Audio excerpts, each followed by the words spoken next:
Okay.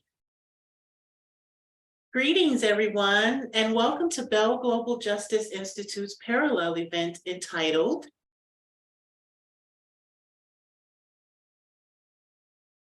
Opportunities and Obstacles, Ableism and Ageism in the Digital Age. My name is London Bell, and I am the founder and president of Bell Global Justice Institute, and I will be serving as your moderator today. Our mission at Bell Global Justice Institute is to inspire, empower, build, and mobilize strong voices and impactful actions to advance and preserve the human rights and human dignity of women and girls globally. We are named in honor of Staff Sergeant Vincent James Bell of the United States Marine Corps. Our work is guided and informed by our commitment to and respect for human rights, human dignity, inclusiveness, equality, and social justice. We are an organization in special consultative status with the Economic and Social Council of the United Nations, and we work to ensure that issues that disproportionately impact women and girls are addressed through an intersectional gender lens via human rights awareness campaigns, trainings, advocacy, and partnerships, particularly locally. We support the United Nations Sustainable Development Goals. We support the United Nations Sustainable Development Goals and center our work around the International Human Rights Framework and its mechanism. Our discussion today will focus on the priority theme of the 67th session of the United Nations Commission on the Status of Women happening in New York, and that is innovation and technological change and education in the digital age for achieving gender equality and the empowerment of women and girls. Our panel today features amazing speakers who are community leaders and activists, and will talk about the ways technology has presented opportunities and complex challenges for persons living with disabilities, chronic illnesses, and older persons in our society. We will have this discussion through an intersectional lens, and our speakers will share their lived experiences as well as offer insight on ways we can use technology to collectively build more inclusive societies. In a moment, I'm going to introduce a poll along with a brief video. However, before I do that, I would like to say hello to our wonderful panelists, Michelle Brown, Laura Hall, and Commissioner Advocate Thando Gumede of South Africa. Hello, hello. I'm going to bring you all in now. Hello, everyone. Hello. Hello. Let's see, and then Michelle. Okay. So before we get started into our conversation, I'm going to pull up the first poll. Okay, can everyone see this poll on their screen? All right, so what percentage of the global population lives with a disability? What do you think? And we'll give it just a moment.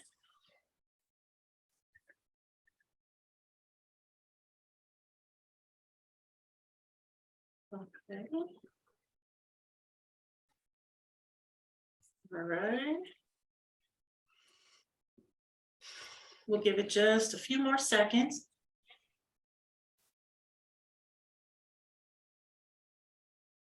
Okay, I'm going to go ahead and end the poll now and share our results.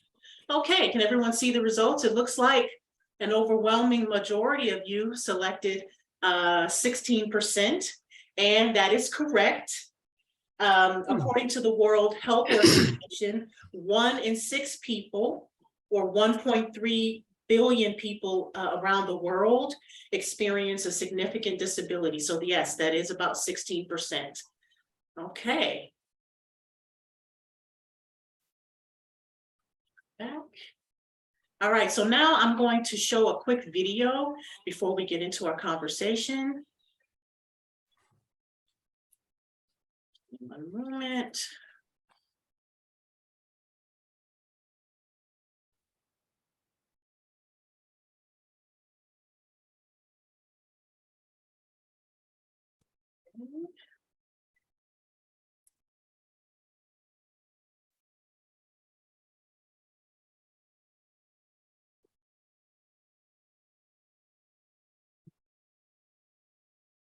Sharing in one moment. Okay, can everyone see this? Yes, yes, we can. Health for all means that everyone, everywhere, receives the quality, affordable health services they need. But some people are left behind, and the COVID-19 pandemic has made this inequality more extreme. Persons with disabilities are twice as likely to have catastrophic healthcare costs, 3 times as likely to be denied healthcare, and 4 times as likely to be treated inadequately in the healthcare system. Less than half of people in need of rehabilitation services receive them. Only 1 in 10 people has access to assistive technology they need. And for people with mental health conditions and psychosocial disabilities, life expectancy can be reduced by up to 25 years. Worldwide, there are more than 1 billion people with disabilities. Half are over the age of 60. 1 in 10 are children. We must commit to disability inclusion to achieve health for all. Disability inclusion means living up to the principles of universal health coverage: quality, equity, accountability, sustainability. It means we create accessible environments, products, and services, put people at the center of healthcare systems, and act against discrimination. Unless persons with disabilities are included and their voices are heard, leave no one behind. we can never achieve health for all. Now is the time to commit to change and make the health sector inclusive. It is not a matter of choice. It is a matter of health for all. Commit to disability inclusion. #Health for all. #Commit to change. Along the bottom of the screen from the left, the Global Disability Summit logo, the WHO logo, the Norwegian Ministry of Foreign Affairs logo, the Ghanaian Ministry logo, and the International Disability Alliance logo. For all photo and video credits, copyright and license. Thank you for your attention to that short video. I wanted to show a video to kind of give a broad view of the access that people with disabilities have around the world. And later we'll also show a video on older persons and the International Decade on Healthy Aging. And so I'm really excited to get into our discussion today. I'm going to read brief bios of all of our panelists. I'm going to start with Michelle. As a community organizer, an authentic speaker, and a dynamic leader, Michelle is a true voice for women, African Americans, and the African American LGBTQ community. She has the presence and skills to motivate people, all people, into action by advocating for fundamental change on the most basic levels. Born and raised in Detroit, she has used her strength as a communicator to confront the issues of affordable housing, community development, gentrification, homelessness, drug addiction, and bringing HIV/AIDS housing in Detroit. As an advocate for youth empowerment, Michelle has worked with several youth programs and initiated reading and writing workshops for children in the Detroit public school system. Now for Laura Hall has over 2 decades of experience working within the disability community. She has worked for the Michigan Disability Rights Coalition for the past 11 years. She is currently the program director of the Leaders for Inclusion program, a leadership program for young adults, and also works for Michigan's Assistive Technology program as an AT specialist. Laura is a proud woman with a disability and is committed to dismantling systems of oppression that affect people with disabilities and the broader community. She is passionate about access to assistive technology as a tool for helping others, to develop disability pride and leadership skills, and challenging the systems that impede the civil rights of people with disabilities. And now we have Commissioner Advocate Thando Gumede. You are an admitted advocate of the High Court of South Africa, as well as a certified and registered mediator and panel member of the Alternative Dispute Resolution Network of South Africa. Appointed by the President of South Africa, she currently serves as a commissioner at the Commission for Gender Equality. The CGE is a Chapter 9 institution, which is mandated by the Constitution of the Republic of South Africa to guard South Africa's democracy. In particular, the Commission for Gender Equality is tasked to eradicate all forms of gender inequity, as well as to promote, protect, and advocate for gender equality across the continent of Africa and the globe. And I am very excited to welcome you all. Thank you so much for being here today. And I'm going to jump into the very first question. And so I'm going to start with you, Michelle. Okay. So as a person living with a disability, chronic illness, or as an older person or ally, how has technology advanced your life and helped you to amplify your goals for you and your family?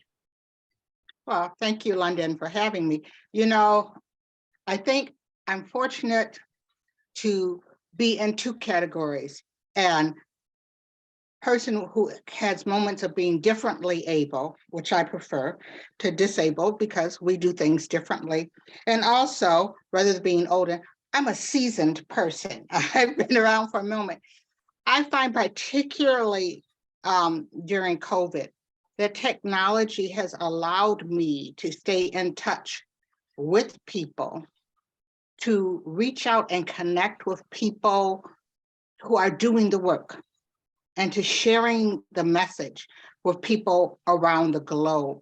And I think that that's really important because sometimes you can bring up things like little things like if someone is asking about, we're planning a conference, little things like, you know, not do you just have a handicap ramp?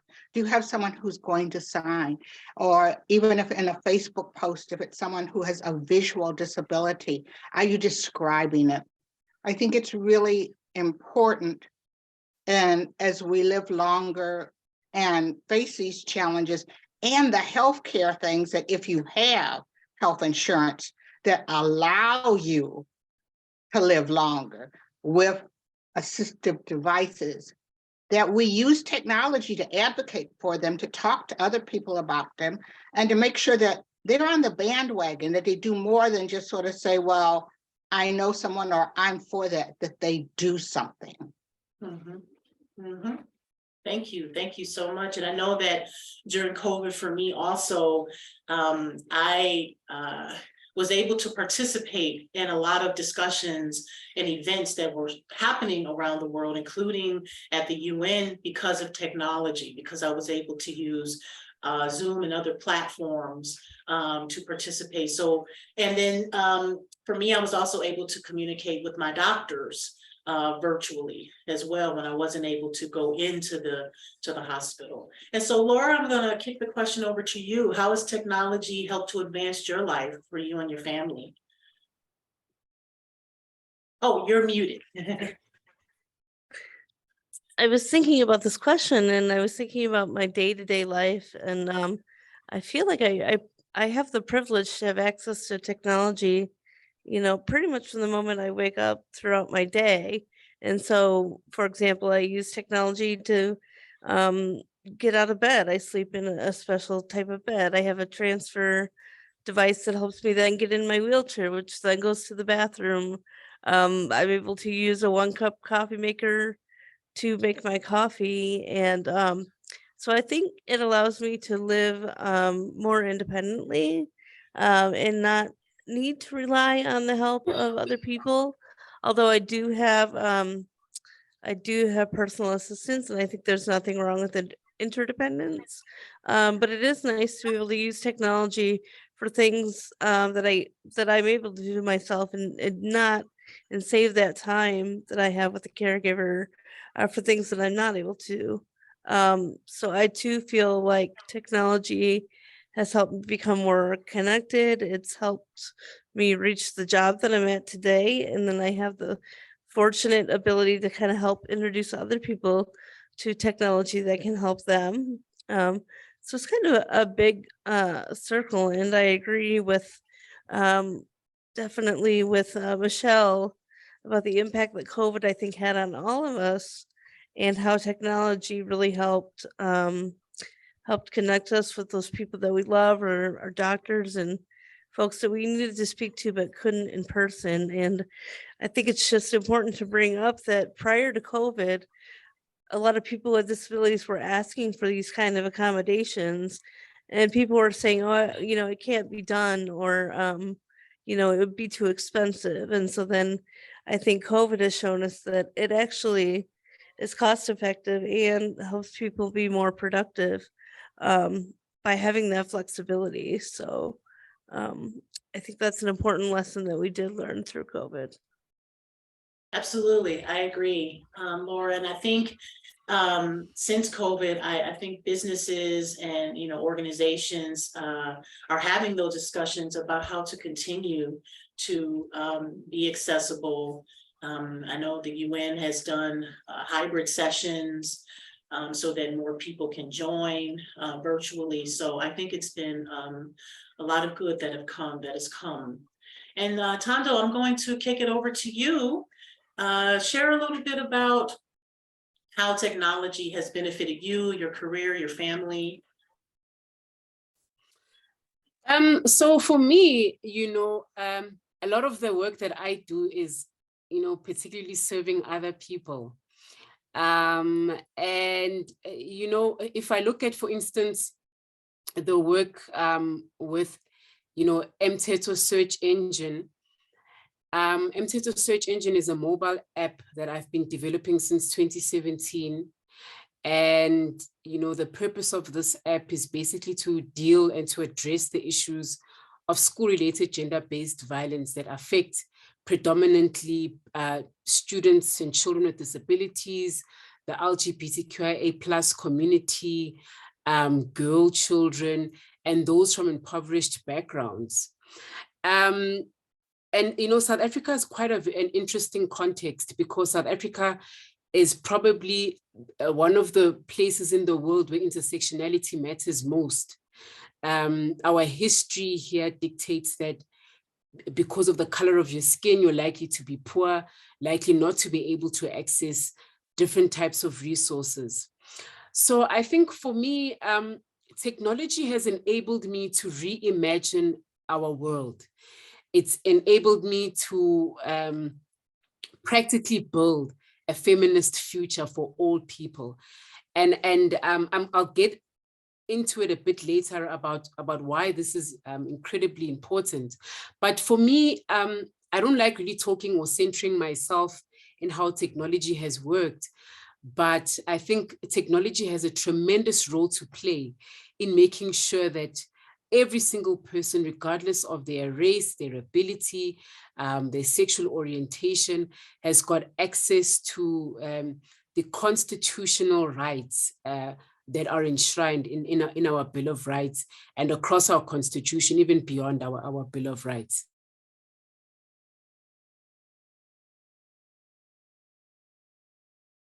Oh, thank you so much. Thank you so much. I think I'm really looking forward to hearing more from you later on some of the challenges that you have seen where you are.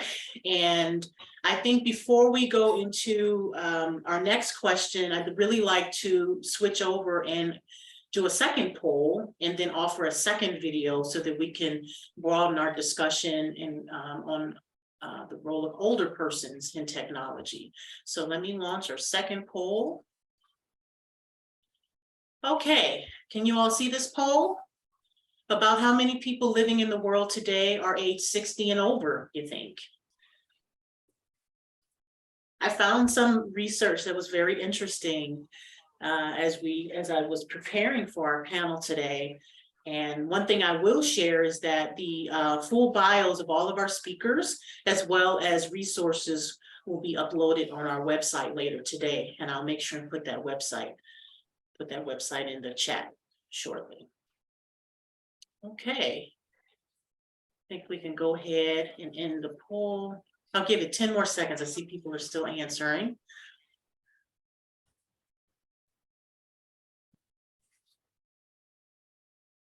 Okay. I'm gonna go ahead and end the poll now and share the results. And so if you can see the results here, looks like quite a few people chose 2.5 billion. However, again, according to the World Health Organization, as of 2019, 1 billion people living today are age 60 and over. By 2030, the number of people will increase to 1.4 billion. And then by 2050, the number of people aged 60 and over will increase to 2.1 billion people in the world. What do you think about that? Yeah. Okay, so now I'm going to take a moment. I'm going to go to our next video. If you give me 1 second, just gonna pull it up. I'm excited for you to see this video. This is on the UN Decade of Healthy Aging. So quick.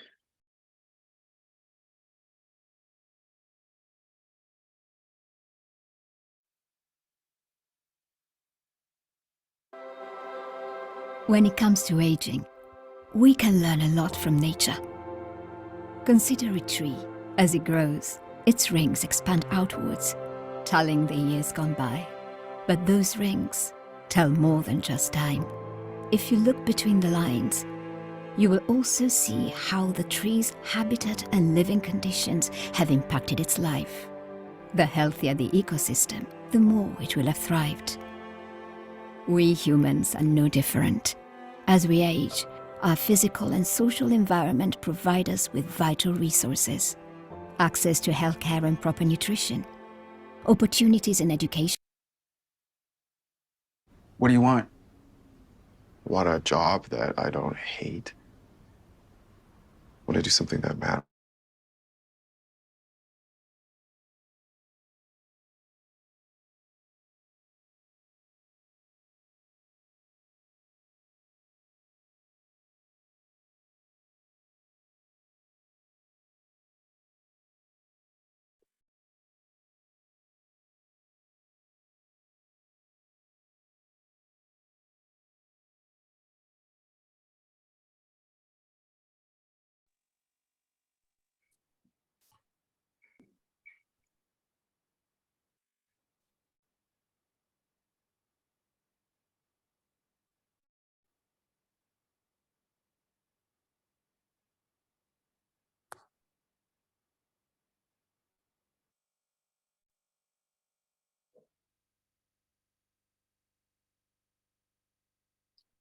Dr. Bell, I'm not seeing anything on the screen.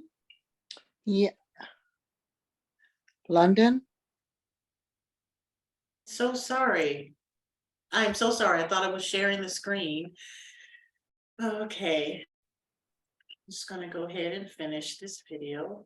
Actually, I will move on into, if I can get to the video, I will go back to it. Okay.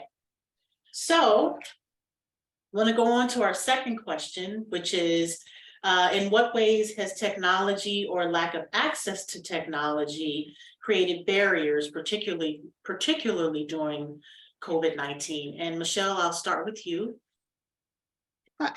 Who told you I was over 60?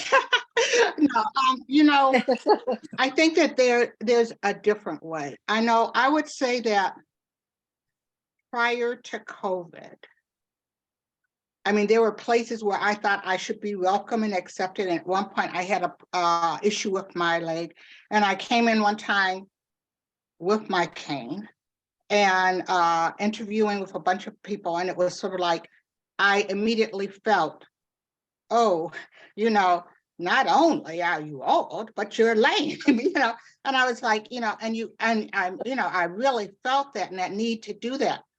I think that I try to stay up on technology because I'm that kind of nerd. I like technology and doing it. And I found that when COVID came, I mean, at one point I was trying to figure out what I was going to do. And I knew, not wanting to be out there. And I got a job online, which works. But you know, where it was based a lot on, because initially they couldn't see me, it was based on what I could do, my skills, my ability. So that was okay. But I have found that there's still, you still hear things where you don't want to be totally open about everything. Just yesterday, I was in a Zoom meeting and where they've seen me, you know, and now they're doing it, and they were doing a poll like this, and I forget what the question was, and someone said, well, of course, all of those older people are going to go this way. And, you know, and I'm going like, you don't know me. You know, I'm here because I'm skilled and I'm able to do it. So I think that there's a pressure to stay up on everything, to know technology, but I think it's always an opportunity for me to learn more, which I love.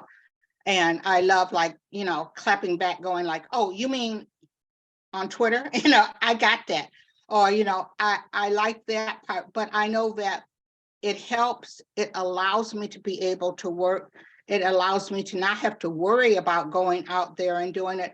But I don't want to forget that there's still these issues around ageism, around ableism that are out there, and that technology, it could give me a screen to hide behind and go like, oh, well, just look at me. In fact, I had someone say, oh, you've got legs, you know, because they've only seen me from here. So I could hide behind the screen and you could go, oh, Michelle is cool.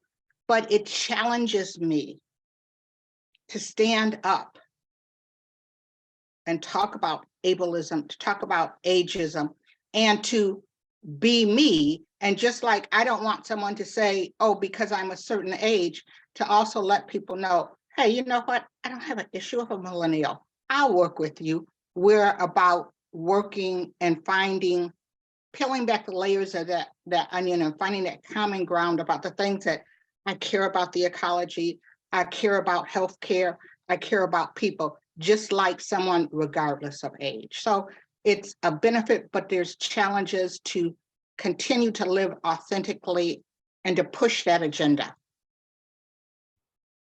Thank you, Michelle. Thank you. I appreciate that. And Laura, what about you? What are your thoughts? Well, my initial thought is that I don't know that COVID in itself created barriers to technology. I think it exposed barriers that were already there.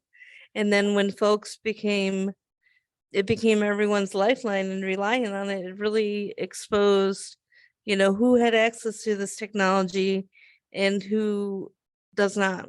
For example, with our assistive technology program, we recognize that the city of Detroit here in Michigan is one of the most underconnected cities in the nation, and worked to provide loans of iPads during COVID so that folks could connect with their relatives, loved ones, telehealth, and that kind of thing. So I don't know that it created the issue, but I think it exposed it more blatantly and clearly to see. I also think that there can be barriers to technology when older adults and people with disabilities aren't involved in the development process of how that's developed. You know, if you're able to use your voice with your Fire TV to control your TV, but you can't see what's on your TV and it's not describing it to you, that doesn't really do you any good. And so there's still barriers that are there. And I think people just needing to be at the forefront and at the table when decisions are being made. And then also a focus on helping older adults and people with disabilities who have just not been given the opportunity to learn about assistive technology or technology in general. I think we make this assumption that people can't or don't want to, when really they haven't been given the opportunity. So Yeah. And when you say assistive technology, could you describe generally for folks that may not know? sure. Yeah. So for me, assistive technology means any kind of product, device, software that helps people better able to carry out what the things that they want to do. So for me, it could be durable medical equipment, things like wheelchairs and walkers. It could be that that piece of equipment that helps you open jars, or I mean, it could be an iPad. So it can be anything from sort of a low tech, this helps me tie my shoelaces kind of thing to, a power wheelchair in my mind, in the way that we define it within our program. Thank you so much, Laura. No problem. And Janine, I appreciate what you say here. Yeah, that you've heard many comments at CSW. There's an assumption that older people just can't learn technology or unfamiliar with technology, and that's not true at all. I mean, when you think of this day and age where many older people are communicating with their children and grandchildren who may live out of state. I know one of my aunts, she does that with her grandchildren who live out of state. So yeah, older people are very much learning new technology and able and familiar with technology. So thank you for that. And for you, Thando, can you talk a little bit about the challenges technology presents for disabled people and older persons? Yes, I can. And I mean, I definitely second what Laura said about how COVID-19 exposed so many pre-existing injustices. And I want to look particularly at injustice from the lens of specifically gender-based violence and femicide in South Africa. So as you know, South Africa's like the rape capital of the world. And we have, as of 2019, declared it a national crisis by our president. And in particular, I think one of the things that has been, particularly at the forefront, especially at the conference that I'm at now, is access to justice for blind people. And I'm sorry about the language. In South Africa, we use the word blind people or blind persons as well as visually impaired. That's just the language that we use here in South Africa that is appropriate for the disability community here. And if you say anything else, it may be regarded as offensive. And it would be interesting to know about what the various terminologies are on your side of the world, Dr. Bell. But in particular, with regards to, evidentiary material, and I'm going to unpack this a little bit more, but there was a seminar and a conference that was held last year at the University of South Africa's College of Law. And the Council for the Blind, we're really talking about access to justice for blind people in particular. And one of the key outcomes or themes that rang through was that the right to access justice is very important because it unlocks all of the other rights that we have, or the entire ecosystem of human rights. If someone, for instance, infringes your right to be able to access basic education, your recourse for that would be the justice ecosystem. And so if you are not able to access the justice ecosystem, your likelihood to be able to access all of your other rights or to be able to have some kind of recourse is diminished. So at this conference, I told you I'm at the GBVF LGBTQIA+ conference. And, I appreciate the fact that this is a feminist space because being queer, you're not just only queer, you're queer and you're Black, and you may also have a disability. And that, unfortunately, is something that isn't spoken about. We have invisibilized, marginalized groups, but we particularly invisibilize a disability and kind of refuse to see things from an intersectional perspective. So here we have the Department of Community Safety, we have the South African Police Services, we've got the Department of Social Development, Department of Health, and other queer community stakeholders. And we looked at the universe of evidence and the corroboration of evidence thereof, especially in the context of sexual and related offenses. And some of the challenges were relating to the identification of the perpetrator. So for instance, where there's an identity parade, I'm not sure what you call it that side, but where we are trying to, establish what the person actually looks like. It's incredibly difficult to be able to do that. And in fact, there was, there are multiple cases, but there was a case that was recently finalized where an elderly woman in South Africa, by the way, I'm not sure if you're aware, there have been an increase of gender-based violence and femicide cases against the elderly women in particular. So there was an elderly woman who was partially blind, and she unfortunately, and trigger warning, I'm going to talk about rape and sexual assaults. She was raped, and as a result of her not being able to visually identify her perpetrator, she unfortunately died without justice in her lifetime. And the perpetrator was only caught after he had raped someone else, and the DNA analyses had matched. Now, in South Africa, from a legal jurisprudence perspective, as well as from our constitution, there is a requirement that the state makes reasonable and necessary measures within its available resource to ensure vulnerable groups can access services on an equal basis with others. And of course, we've got our equality clause, we're equal before the law and everyone has equal protection. The state can't unfairly discriminate based on sex, gender, and disability and other different types of identities. And then we've got Section 10, which speaks about human dignity. But the reality is that blind people need equipment and technology that can assist them in getting access to justice. And at the moment, that just doesn't exist in any significant measure.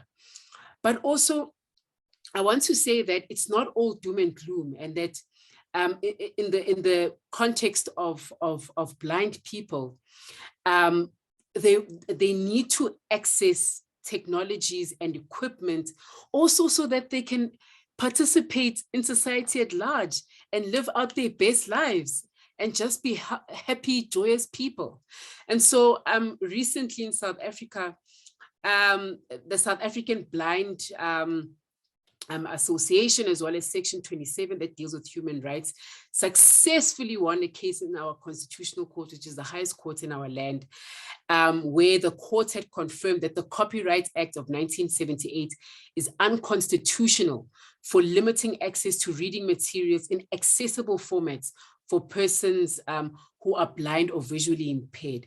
And this, of course, enables people to be able to read, to access reading material in the forms of, books, etc., etc. So, in South Africa, there are so many different layers because of our very deep colonial history. Like I mentioned earlier, race, sex, gender, all of these things intersect in, unfortunately, the worst way possible. But technology has got the power, it really does, to help fight injustices, as well as to help people to just live happy, healthier lives. But unfortunately, the rate of innovation and the political will to integrate those innovations is just not there. For instance, last week, I met up with a young Black female entrepreneur who's come up with a device that helps the deaf community to be able to communicate any types of violation at the police station using something that you can put over the eyes that helps to kind of translate what the other person is saying and doing on the other side in real time, and then they can understand, what's going on. I want to talk a bit later about why it is that the rate of innovation is slow, and or the rate of intake into society to make these technologies available in the mainstream is so slow. Thank you. London, can I add something? Because when you start to talk about queer people, you're singing my jam. I mean, one of the realities are, and Laura talked about it too, that members of the LGBT community, my community, often we live at the bottom of the economic scale. Okay. Yes. Many of us are getting older. And what you're finding is many in the queer community are going back in the closet. They don't have access. And Laura had talked about not having access to the internet. Okay, if you're poor and you're queer in Metro Detroit, you might not have access to these things that might be able to provide you to access to get things. And then there's stigma. I mean, so you go in, maybe you need some help for healthcare, and you have the stigma of being queer. You might be poor, you can't go into the regular place. You might need some assistive device. And I know that's a whole different conversation, but it is something that you have to recognize that within these numbers you're talking, there is a subset of LGBTQ people, particularly Black LGBTQ people, who are underserved and still discriminated against worldwide. Absolutely. Absolutely. Thank you, Michelle. And in addition, I would just like to add that if you're living in the United States and you are disabled and you are like on Social Security, where you receive, Medicare or Medicaid, sometimes even with those insurances, it's still hard to afford the assistive devices because they're priced very high. So there are a lot of people living. Yeah, is that something that's going on in South Africa too, where it's just it's outpriced for you, and so you may be in need to thrive, to have a healthy life, and there are just things that you cannot afford because of being on a fixed income, which also brings a stigma as well. So, and the United States has, we have the ADA, we have comprehensive, we have laws around protecting the rights of those who are disabled, but in reality, it is quite often a different experience. And I can talk more about that later. So any last thoughts, Laura? Did you have anything more that you wanted to add? Oh, just when you're talking about, even though, I think access to technology is the hardest part. And kind of navigating these systems that are already set up to sort of keep you in poverty in a way. With our Medicaid system, you can't have more than $2,000 in the bank at one time. I mean, we intersect with these systems all the time that just create their own barriers and have made blanket decisions about what they will cover and what they won't cover without really looking at the individual and their needs. And I could talk a little bit more about personal experience with that later, but yeah, I think the systems and the way that we have them set up are the biggest barrier in themselves, access wise. Yes, indeed. One other thing that I would really love to see more of is older persons, people with disabilities and other intersecting communities to have access to funding so that we can lead these initiatives on innovation. In addition to, having a seat at the table and that input, leading those ideas and projects would be really important as well.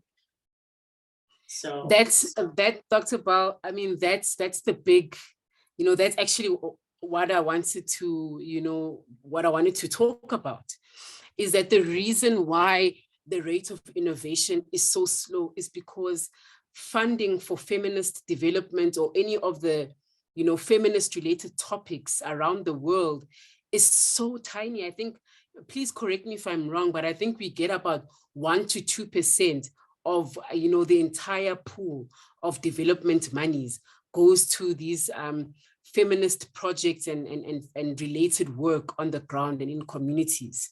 And so, there are, I'm one of those people who are actually innovating for the disability community to be able to access justice. And yet none of the money none of the money that I got in the previous years came from this country, actually came from European countries and a little bit of money from the US as well. It's embarrassing. So there needs to be a political will. There isn't that political will that I was talking about. And even the budgeting from government, the budgeting, for example, in our country, we've got the Department of Women, Youth, and Persons with Disabilities. For some reason, unbeknownst to me, they have bunched up women, youth, as well as persons with disabilities into one government department. And so we have to try. If you look at the size of this demographic, just in numbers, it's actually a huge majority of the human population in South Africa being served by this one government department. Oh yeah, you want to do, X, Y, Z, go to this department to go deal. As a result of that, there's little capacity to deal with the issues that actually concern us. And of course, there's no money. And so people go for what they perceive to be the target, who's the most vulnerable of these people that we can easily sideline. And the disability community is unfortunately one of those. And so it's so important, Dr. Paul, that we have people who take up positions of power, who can change what agenda sits on the table. Because once you change the people that are seated around the table, and you've got the people with the right values, you've got the people who have got a passion to follow through on completing the assignment, understanding the assignment and completing the assignment, then that's a step closer. But we cannot do anything without funding. Innovators require funding. And there just isn't enough money, whether it's from the development fund pool, whether it's from the government, don't even get me started on venture capital. It's almost like every sector of society is completely uninterested in putting any amount of money. And if they do put in any money, it's really a tiny amount of money that will get you to take 1 or 2 steps. And then there you are after a couple of months or years begging for more money to come into your organization for the work that you're doing. Absolutely. And I see there are a couple of comments in the chat as well. And I see also, Lady T, I see also you have a question. I think there are a couple of questions. So we'll get to the questions a little bit later. But Sarah, yes, I'm reading your comment here about Medicare. For the motor part of a recliner. And so, yeah, my grandmother uses that motor chair, that recliner chair. And, those chairs are quite expensive. And so how is a person who is in need of this chair supposed to come up with the remaining amount of if Medicare is only paying a portion of it? And then Angie, I see here, you're in Canada. Okay. The pump itself, $8,700 or a portion of the bill. Yeah, it's not accessible. It's not accessible. So we have medication, we have assistive devices, and for people that are most vulnerable, many are on fixed incomes, do not have the funds.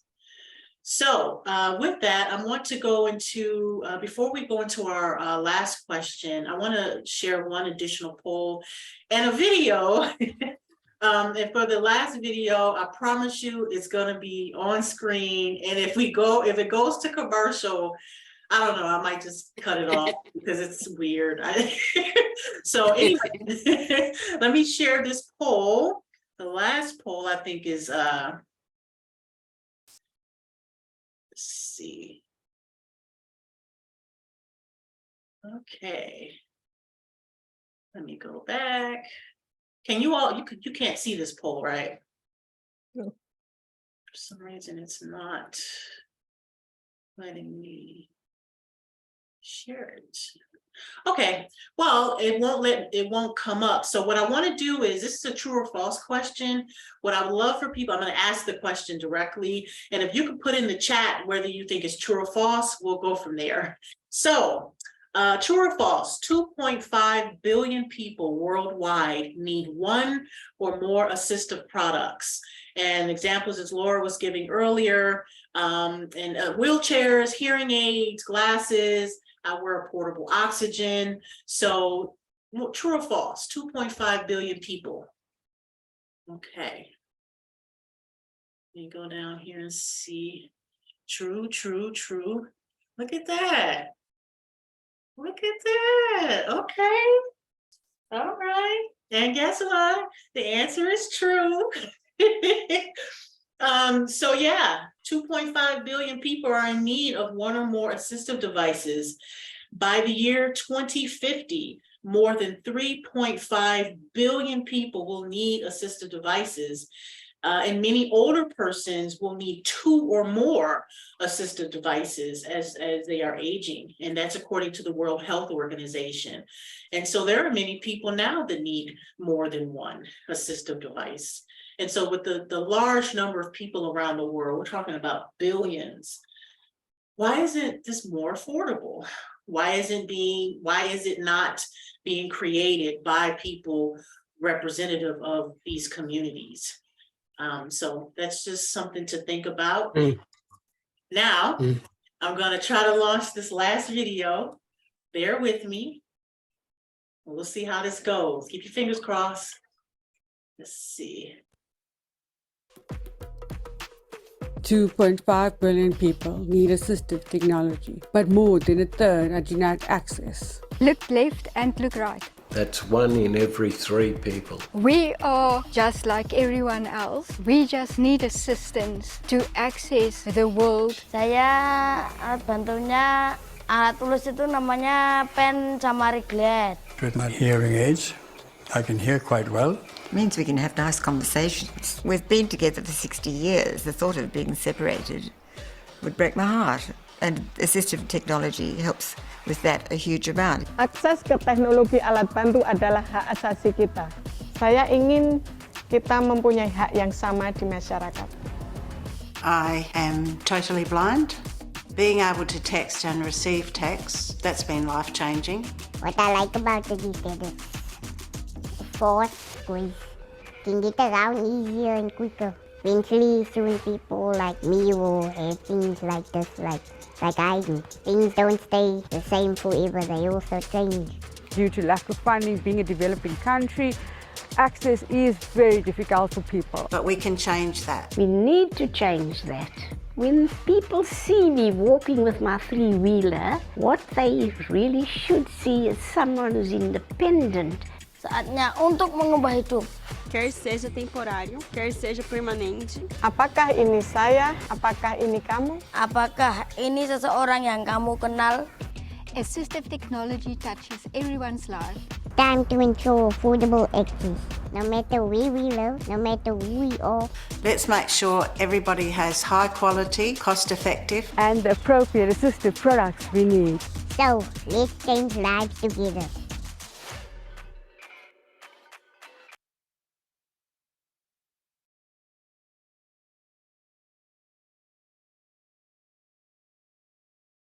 Sorry about that. So I am very happy that we were able to watch that video in full. And so now I want to go into the last question I have for our panelists. And again, Michelle, I will, of course, start with you. And so based on your experiences and observations, how can technology serve as a mechanism to improve the quality of life people around the world who are older persons or people living with disabilities, and particularly how can technology be used to empower, women and girls? Well, I think that one of the things that, which has been brought up before about how sometimes there's a digital divide, there's places where people don't have access to it. That is really important, that everyone should have access to it. If we can do so many other things, that's a very simple thing to make it happen. I know I've seen small groups that have set up ways to provide internet access. It opens doors to different communities, particularly for those who are disadvantaged financially, for girls. If you're in school, you can see, you can learn. Often people say, oh, just go to Google. If I don't have access to the internet, how can I just go to Google and learn? I think that also the depiction of people who are differently abled in the media, in the news, and not just like, oh, well, we're just going to throw somebody in wheelchairs. Hey, we've covered it. It's an important thing to show people, to talk about it, to talk about the fact that many people who have disabilities, they aren't visible. I have a lot of friends who have lupus, and you see, and people just go like, huh, it doesn't bother them to park in a handicapped place, to make things accessible so that if you have a disability, you can get the devices that you need. You're not, so that you can live your best life.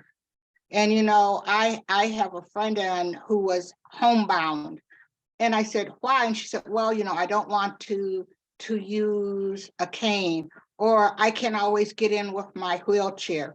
We must demand that places are handicap accessible. We must demand that if you're going to an event, that there's someone there who's going to sign. You have to demand, for you to fly, that you don't have to buy a first class seat to be comfortable.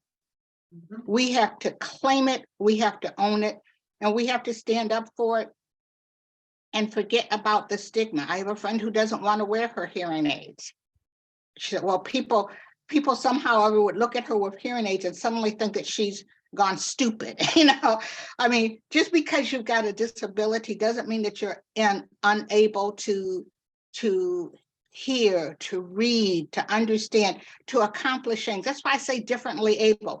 I'm gonna do it. I'm gonna do it differently. It might not be the way that everyone has always been depicted, but you know what? That's how I live my best life. And as I live my best life, that's the message to youth, to members of LGBTQ community, to our elders. It's about living your best life and continuing to contribute, and if it takes an assistive device, let's make them affordable to everyone, so you don't have to decide, oh, I can get a hearing aid so I can hear, but you know what?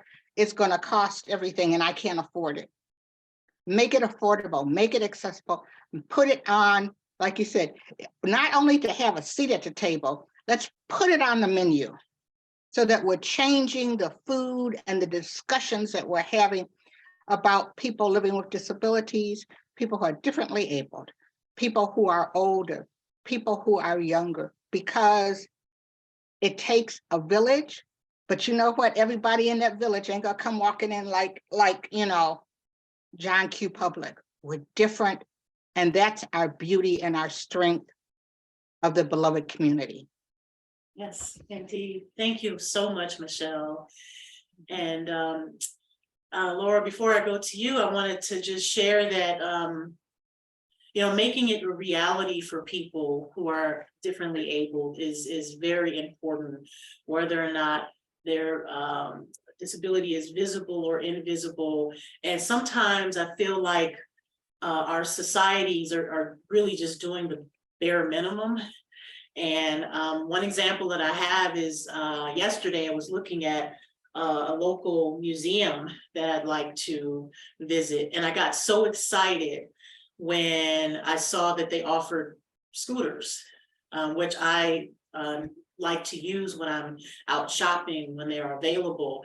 And because I'm always assuming that I'm going to be just trying to get through it or figure out a way on my own. And so when I see the businesses, you know, that I'm going have these scooters, I get really excited, but that's something that should be there anyway. It should be a part of our everyday to have scooters and wheelchairs available for people who use them, instead of, you know, me taking a chance and just looking to see, otherwise assuming that I'll be struggling when I get there, you know? So Laura, I'd like to talk with you. So how can we, you know, build more inclusive societies around technology? So I think Michelle brought up a really good point about the stigma that surrounds technology and assistive technology. You know, and it goes back to people not wanting to quote unquote look disabled, and that goes back to ableism that is, you know, everywhere in our society. And then we internalize those messages, and there we are. So I think one of the problems that I often see is that people don't see the potential of technology to help them live better lives, and that they see technology or assistive technology as the last resort. For example, like, oh, I don't want to wear that hearing aid because that shows that I'm really disabled now, or I've given up in some way, or I'm, you know, I'm reliant on something. And I think that's kind of a backwards way of thinking of it. When I think about technology and my journey to using more technology as my needs have changed, it's really made my life more full and enriched. You know, maybe 10 years ago, I was able to, you know, not need assistive devices to help me get dressed, but it would take me 3 hours to get dressed. And now I'm able to have a full-time job, and some of that time that I spend doing things, or that I spent doing things, I don't need to anymore because I have technology that can help me with that. And I don't necessarily think that's a bad thing or a like step down or a loss in some way. And so when I think about that, that's one thing, is that we need to see that technology can help us where we are in the moment. It doesn't have to be a last resort, or you know, kind of the it doesn't have to represent something negative. It can represent something positive. Can you repeat the question one more time? I want to make sure I got all the pieces of it. Oh, no, I think you answered it very well. Just Okay. you know, ways technology can serve as a mechanism to improve the quality of life for people with disabilities. Yeah, and so you're talking exactly about that. And again, you know, we've said over and over that access is an issue. I think that we need to work with our legislators and our elected officials and tell our stories. And you know, I think I shared with you, London, a story that I have a seat elevator on my wheelchair that raises the seat up and down, and I use that to get into bed every day. But I also have Medicare as my insurance that considers that a non-medically necessary or luxury item. And so they don't pay for that. And so I'm always stuck with this big bill of paying for the seat elevator that by the time I pay off, I'm due for another wheelchair. And so just, you know, I think if I were to tell that story to any legislator, that doesn't make a lot of sense. They'd be paying a lot more money for other things, um, rather than just buying the seat elevator. So I think it's important to mobilize people, especially women and girls whose stories aren't heard as often, to tell their stories, and because that's what really makes the impact. Absolutely. Thank you, Laura. And Thando, what about you for the last question? Okay, so I'm kind of gonna break the question down into, you know, two parts about how, you know, technology can play a role, and then also just other elements that I think are important, that are enablers for the conversation. And I'm going to be very biased in what I'm about to say, actually, because it's a huge part of with Mteto. Disaggregated data, folks, is incredibly important. And unless we are committed to collecting data about people's lived experiences, where they're experiencing, how these things are happening, then there's no way that we can actually make progress. And we can't even see whether or not we are in fact making progress. And so one of the biggest things that I think, the biggest roles I believe technology can play is not necessarily directly related to a person living with disability. It's actually on the other side, with institutions, organizations, development workers, and mandate holders, ensuring that they, first of all, gather data as well as disaggregate the data. And because our society is so enormous, we rely on advanced fourth industrial revolution technologies such as artificial intelligence, and in particular, machine learning, to assist us in doing this. So for example, if there were a violation that happened against a particular person, or let's say, for instance, we wanted to study how violence takes place and unfolds in the disability community, technology would be an incredible ally in assisting people who roll out interventions, assisting those key decision makers, assisting even people who roll out funding and monies to be able to do their jobs a lot better. So I want us to think about technology on both sides, for the people themselves directly, but also for the people who make the decisions, who provide the services, who release the monies and the budgets, who develop the policies and the legislation. All of those things cannot happen if there is no disaggregated data. And so what we are often seeing is that, for instance, when a violation happens against a woman, we don't know whether that woman was a woman with a disability, and we don't know what role her various layers of vulnerability played in the perpetrator's mind when they made a decision to violate this person.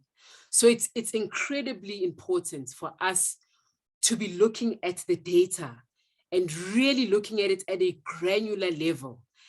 If we do not look at the data, people who are already being intentionally invisibilized will continuously be invisibilized.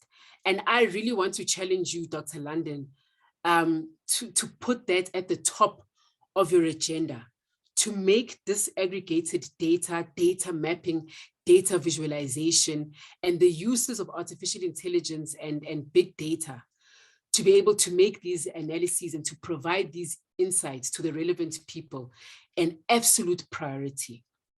The last thing, insofar as the way forward in the entire ecosystem, you know, because there are other factors at play here in order for us to be able to move forward. It's the economic empowerment of persons with disabilities. You know, we are saying that, you know, the machinery is expensive, but when we say the machinery is expensive, it doesn't narrate the entire story. The reality is that our society has become incredibly comfortable with economic inequity, and persons with disabilities, along with other marginalized groups, unfortunately bear an incredible burden in how our economies are built. You know, our economies are built off of the foundations of exploitative capitalism. And South Africa being what has been considered now for years the most unequal society in the world. It doesn't matter if the machinery is cheaper here. If you don't have 1 rand, you don't have 1 rand, you're not buying anything. And unfortunately, in South Africa, that is the reality. The reality is that people don't even have enough money to buy food, never mind a machine. In South Africa, Dr. Paul, it is the norm to find a woman, especially women, living on her bed for decades, or from a particular period in her life for the rest of her life, because she cannot afford to have you know, the equipment that allow her to be mobile and to be able to move around. And so I think economic empowerment of persons with disabilities is incredibly important. I mean, in South Africa, we have 3 million people. That's 7.5% of our population that are considered to be persons with a disability. So that is very important. When we build our businesses, our organizations, let's make sure that we actually bring people into the organization who have got disabilities. I mean, the albinism community, it's, you know about how people with albinism in Africa are murdered for what we call traditional medicines. There's a lot of stereotypes about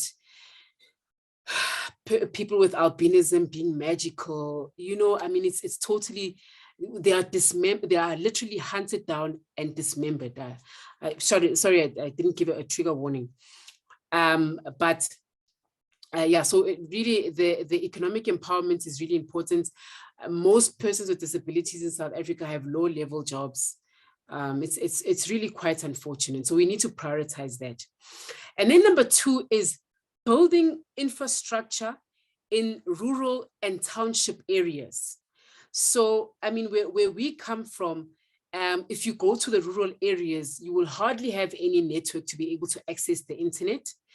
And in South Africa, I'm not sure if you're aware, but data is, I think, one of the most expensive, if not the expensive, but I'll say one of the most expensive places in the world for data, which means that doing something as simple as just accessing the internet is incredibly expensive.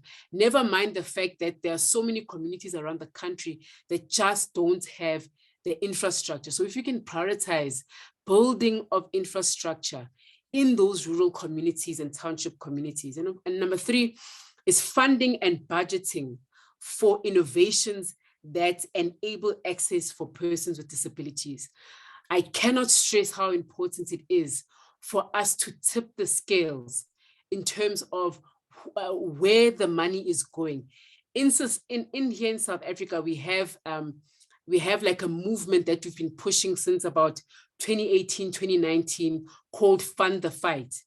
And the Fund the Fight movement in South Africa is an intersectional movement where we are looking at all bodies, you know, and ensuring that we have got resource and funding to fight the fight against gender-based violence, to fund the fight against gender-based violence and femicide. The other thing is researching how our development institutions and institutions, laws and policies are inherently ableist. How are we contradicting ourselves?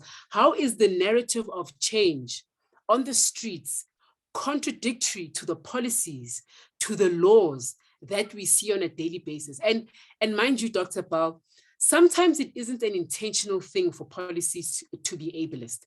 Sometimes it is the remnants of prior oppressive political systems. Once again, South Africa is a very good example of that. Apartheid was not just about race, folks. It was about gender, it was about sexuality, and it was definitely about ability as well. So you'll find that a lot of our laws are actually from that era. And yes, we make little tiny amendments, but it's important for us to be audacious. Let's be brave.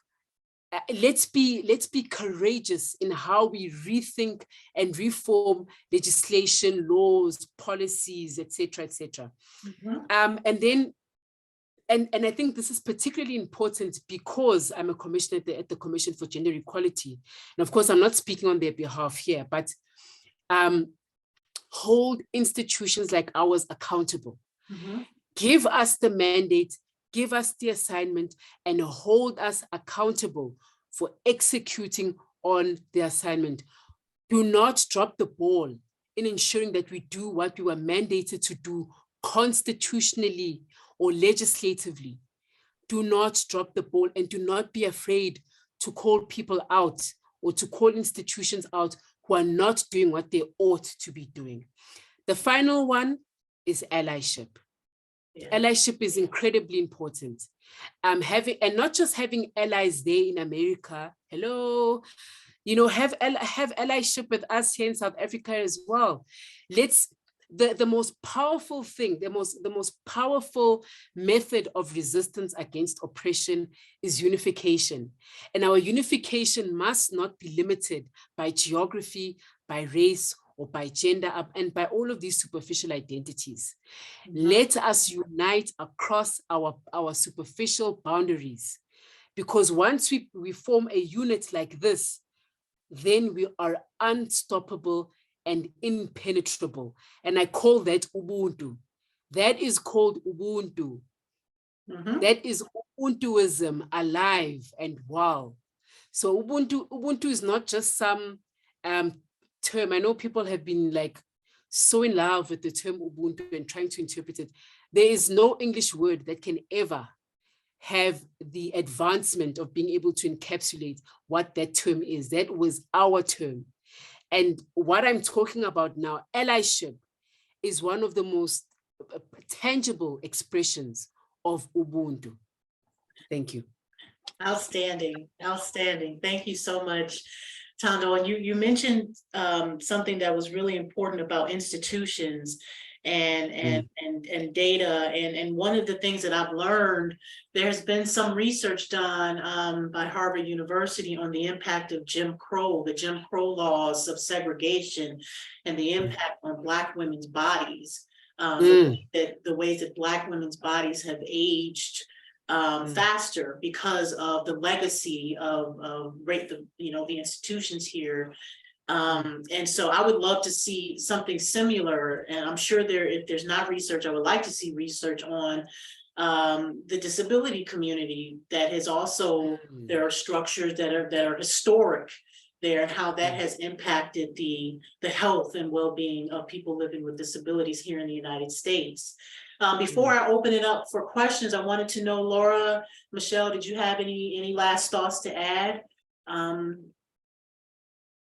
I think that there is a, because we're talking also about girls, there's a stigma that still exists where if you see someone who is disabled, who's older, who, like if they're using assistive vet, oh, there's something wrong with them.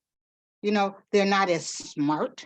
Oh, they're not as pretty, and we have to, and sometimes even as women, we internalize some of that.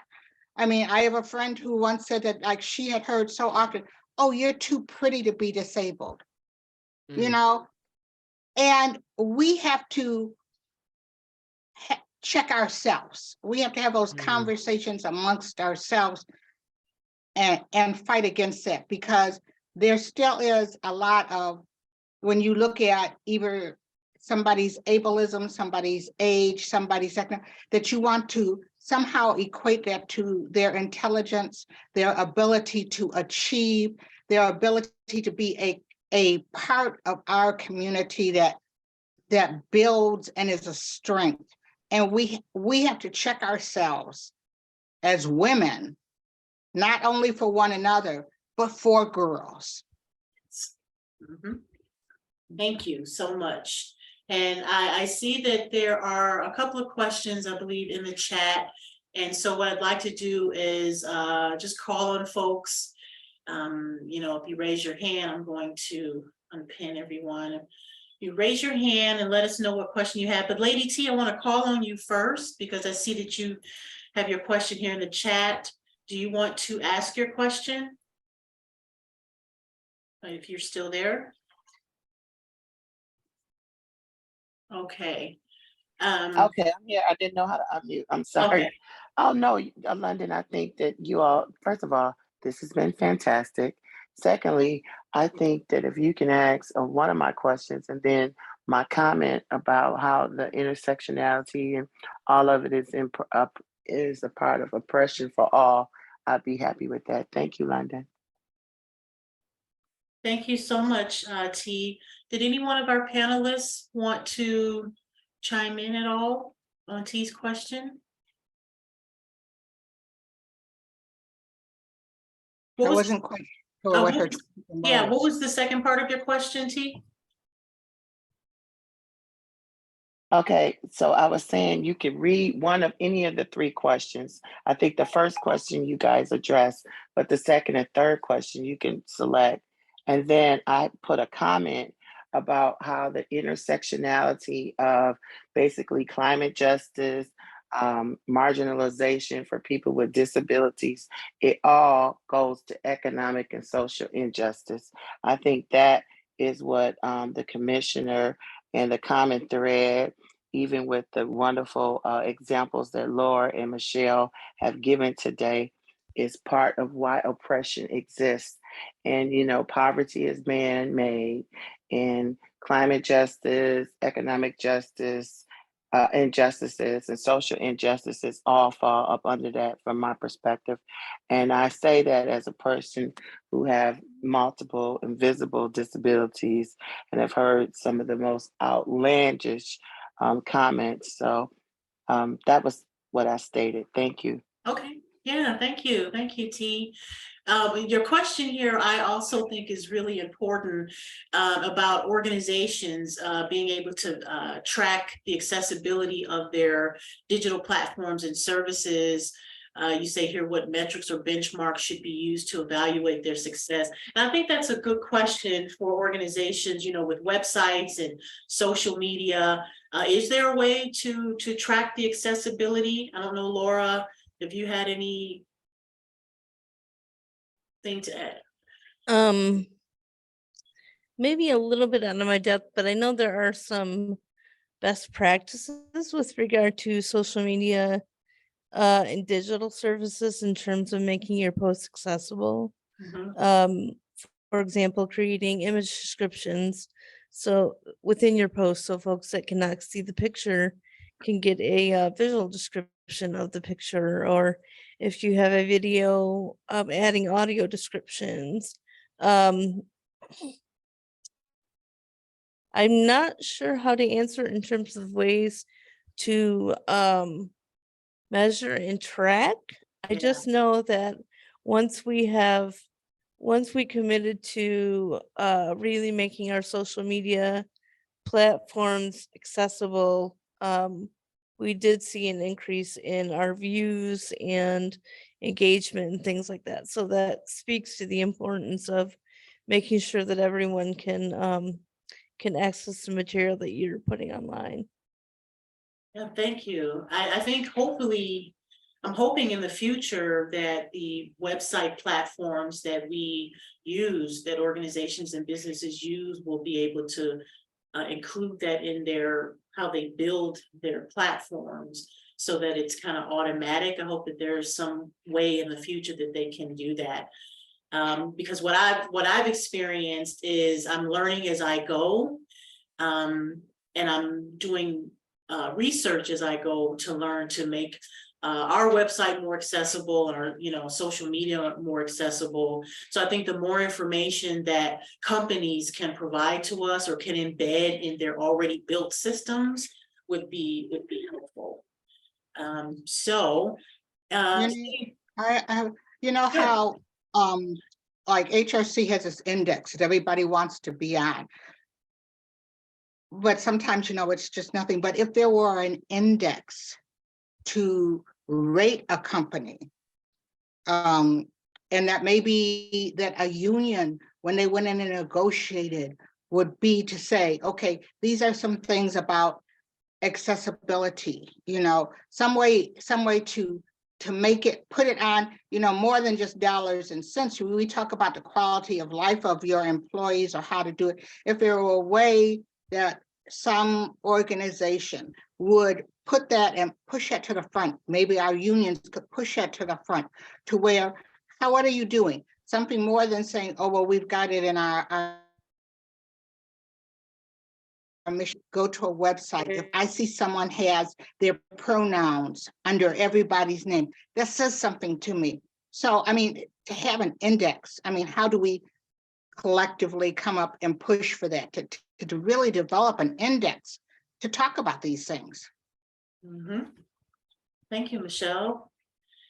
And so does anyone else have any additional questions? If you do, raise your hand. I'd be happy to call on you. Sarah, thank you for your comments in the chat. I really appreciate it. And Thando, were you gonna say something? I thought I saw you. Yes, I just wanted to say, Ma'am Michelle, I think that the creation of the index is so powerful. And, you know, I also think maybe what we need to do is to look at what are the gaps in research data information, and let's find ways to work together to gather that information and that data. And, you know, it can be even sharing different methodologies that can be helpful in various contexts. But I just love the idea of tangible things that we can live with, that we can actually begin to do. Thank you. Lady T, I see your hand is up. Yes, oh my gosh. The one thing that I would just commend CSW 67 on is with the theme is I've heard so many conversations that says, as it relates to improvement, as it relates to allyship, as it relates to inclusion, we have to encourage more women and girls to become researchers, to participate in STEM and data, STEM related and data research industries, so that all the representation that we need is represented. We have to continue to help with having a forward trajectory for women and girls, regardless of if they have disabilities, regardless of the ethnicity, regardless of the implicit biases that exist, overt implicit biases exist within the scientific and the STEM industry, but we have to still continue to push one another so that we can get to aggregate that data, we can get to create those indexes. And so I just wanted to add that little tidbit. So thank you all. Excellent, excellent, excellent, excellent, excellent. Thank you, Lady T. Thank you so much. And Lady T and I are both members of the United Nations Association of the United States of America. And Lady T is one of our co-chairs of one of our affinity groups, UNA Women. And so, and she, UNA USA hosted their parallel event in New York this past weekend. So any other thoughts or comments? Feel free also to put them in the, thank you. Put them also in the chat. Would anyone like to share any of their experiences? Anything that they feel could have been helpful in their experiences? Sarah, did you just hear him? No? Sorry, I was just saying thank you because I have to go. Okay. I really appreciate you. We're all wonderful. Thank you so much. Thank you. Thank you. Bye, Sarah. Bye-bye. And so if no one has any other questions, I would like to offer for our panelists to give us any final thoughts, 1 minute, 2 minutes. And in those thoughts, could you also share how people can reach you in case they want to learn more about your work and to potentially explore ways to partner? So Thando, I'll start with you first. Okay, thank you so much, Dr. Bal. I think, you know, we've said everything that needed to be said, but what some of the main things that I'm taking away from here is the development of the index to rate all sorts of different organizations on accessibility, and then doing research where there are gaps and working collaboratively, but also encouraging the disabled community in the STEM fields. I think for me, these are takeaways. And then also looking at what what role does the private sector also have to play in, you know, making technology more accessible, or rather ensuring that the disability community is empowered with technology and various tools so they can be able to access justice and be able to access society at large. And for me, these are very tangible things that I'll definitely be sharing with my community at large, that I will also be sharing tomorrow at the seminar that I'm at now. And that I'll also make sure that I take back with me to to my various roles and my places of work. So, and then you can reach me on my personal email, which is thando@advtgza.com. I'm going to put it on here.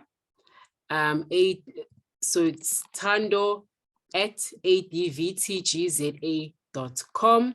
And then if you want to engage with the Commission for Gender Equality, if there's something perhaps you want to talk about, you know, remember, like I said, we're not just only focused on South Africa, but our mandate goes beyond the borders of our country. So if you want to talk on that level, then you can take also my details, adv-thando@cge.org.za. You can contact me via email, and then my work number is +27 083 755 3050. I believe that's the correct one.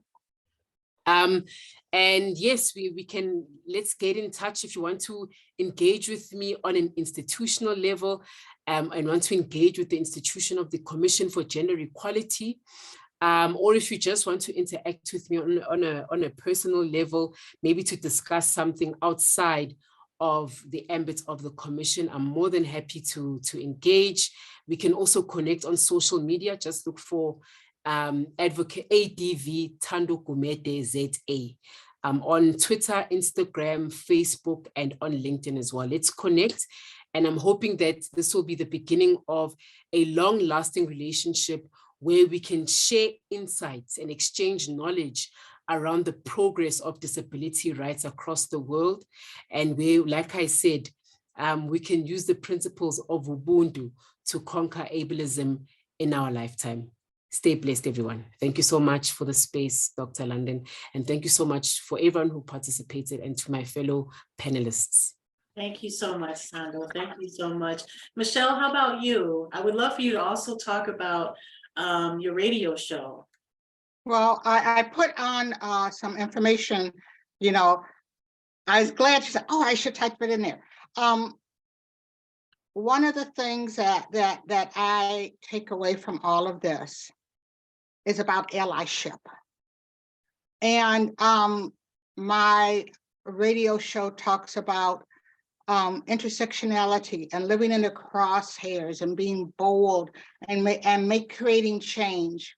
And I think that all of us, you know, it's really easy to think, well, this is what I do.